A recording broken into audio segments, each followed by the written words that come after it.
السلام علیکم دوستو، آپ دیکھ رہے ہیں ہمارا یوٹیوب چینل ڈیجیٹل ہسٹورینز۔ ہمارا آج کا موضوع ہے اسلامی تاریخ کی مشہور تلواریں۔ دنیا کی تاریخ میں تلواروں کا ایک اہم مقام رہا ہے۔ کسی بھی لڑائی یا جنگ میں ان کا کردار بے حد اہم رہا ہے اور ان کا استعمال ایک نمایاں اسلحے کے طور پر ہوتا رہا ہے۔ پچھلی صدی کے اوائل تک ان کا استعمال کسی نہ کسی انداز میں ہوتا رہا ہے۔ تلوار کا استعمال جنگ اور دفاع دونوں کے لیے ہوتا تھا۔ دنیا بھر میں کئی مشہور تلواریں اور کئی مشہور شخصیات کی تلواریں آج بھی مختلف عجائب گھروں میں محفوظ ہیں۔ یہاں ہم ذکر کریں گے چند مشہور اسلامی تلواروں کا۔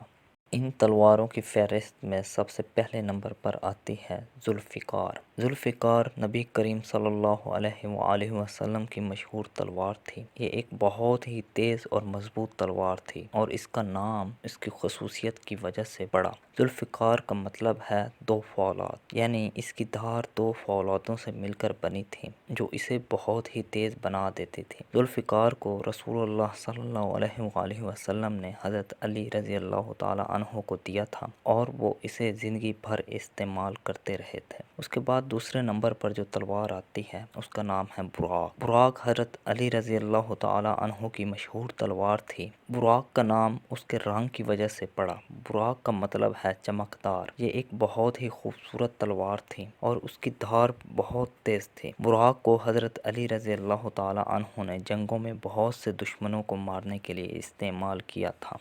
ہماری اس فہرست میں جو تیسری تلوار ہے اس کا نام ہے غیبتہ۔ غیبتہ حضرت عمر بن عبدالعزیز کی مشہور تلوار تھی۔ اس کا نام اس کی خصوصیات کی وجہ سے پڑا۔ غیبتہ کا مطلب ہے غائب۔ یہ تلوار بہت ہی چھپی ہوئی تھی اور بے حد چمکدار تھی جسے دیکھنا مشکل تھا، اس لیے اس کا نام غیبتہ پڑا۔ اس کے بعد جو ہماری لسٹ میں چوتھے نمبر پر تلوار ہے اس کا نام ہے ذو القلب۔ ذو القلب حضرت خالد بن ولید رضی اللہ تعالی عنہ کی مشہور تلوار تھی اور اس کا نام اس کے دستے کی وجہ سے پڑا۔ ذو القلب کا مطلب ہے کتا، یعنی اس تلوار کا دستہ ایک کتے کی شکل کا تھا جس کی وجہ سے اسے ذو القلب کہا جانے لگا۔ اس کے بعد پانچویں نمبر پر جو تلوار آتی ہے اس کا نام ہے سمسام۔ سمسام تلوار حضرت عمر بن العاص کی مشہور تلوار تھی۔ اس کا نام اس کی خصوصیات کی وجہ سے پڑا۔ سمسام کا مطلب ہوتا ہے بہت تیز۔ یہ ایک بہت تیز دھار والی اور بے حد مضبوط تلوار تھی۔